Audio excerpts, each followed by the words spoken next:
အားလုံးပဲမင်္ဂလာပါဒီကနေ့ကျွန်တော်ရှင်းပြပေးခြင်းနဲ့ဒီအကြောင်းလေးတော့ကျွန်တော် proximity sensor မှာကျွန်တော်တို့က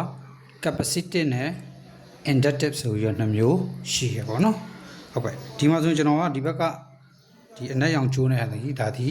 capacitive inductive sensor လို့ခေါ်တယ်ဒီဘက်ကgray color နဲ့ကျိုးမှရှိတဲ့ဟာဒီဒါဒီ capacitive sensor လို့ခေါ်တယ်နော် capacitive proximity sensor ဒါဒီ inductive proximity sensor ဘာကွာလဲဆိုလို့ရှိရင် inductive ဆိုလို့ရှိရင်ကျွန်တော်တို့က metal only ပဲ detect ဖြစ်တယ် capacity ကျတော့ကျွန်တော်တို့က any object ပေါ့နော် object အားလုံးဘယ် object လာရေလဲ detect ဖြစ်တယ် any object detect ဖြစ်တယ်အဲ့တော့ဒီဘက်မှာဆိုရင်ကျွန်တော်ကဒီဘက် light လေးနဲ့ဒီဘက်က inductive proximity sensor ရဲ့ဒီဘက်က light လေးနဲ့ကျွန်တော်ဒီဘက်ကcapacitive proximity sensor ကိုကျွန်တော်ကစမ်းပြမှာဖြစ်တယ်အဲ့တော့ဘာအဲ့တော့မိမိတို့အသုံးပြုလို့တဲ့ဒီ project မှာ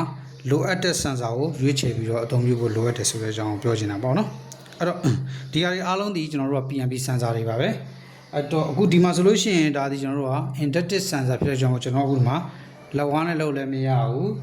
နောက်ပြီးရင်ကျွန်တော်တို့မှာရေနဲ့ detect ဖြစ်ရင်လည်းမရဘူး any object မရဘူးပေါ့နော်သူကတစ်ခုပဲရတယ်ဘာပဲရလဲဆိုကျွန်တော်တို့မှာ metal နဲ့ detect ဖြစ်တော့မှပဲသူကအလုံးလုပ်တယ်ပေါ့နော်အဲ့နဲ့ object တွေ detect လုပ်လို့မရဘူးပေါ့နော်ဒီဘက်ကကျွန်တော်တို့ sensor လေးဒီဒါဒီ proximity sensor capacitive ပေါ့နော် capacitive ကျတော့သူကဘာ detect ဖြစ်လဲဆို any object အရှိကနေပြီးတော့ object မှာလက်နဲ့လာထိရင်လည်းသူက active ဖြစ်မယ်နောက်တော့ water ပေါ့ရေပေါ့ဒါဆိုကျွန်တော်ရေထည့်ထားတယ်ရေနဲ့ detect ဖြစ်ရင်လည်းကျွန်တော်တို့ဘာဖြစ်မလဲ active ဖြစ်မယ်အဲ့လိုပဲကျွန်တော်တို့ကဘာလဲဒီမှာ metal ပေါ့ metal နဲ့ detect ဖြစ်ရင်လည်းကျွန်တော်တို့က active ဖြစ်မှာဖြစ်ပါတယ်အဲ့တော့ capacity နဲ့ inductive နဲ့ဘာကွာလဲဆိုတာအခုဒီ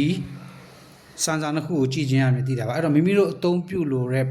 project မှာမိမိတို့ metal ကို detect ဖြစ်ချင်တာလားဒါမှမဟုတ်မိမိတို့ any object ပေါ့နော်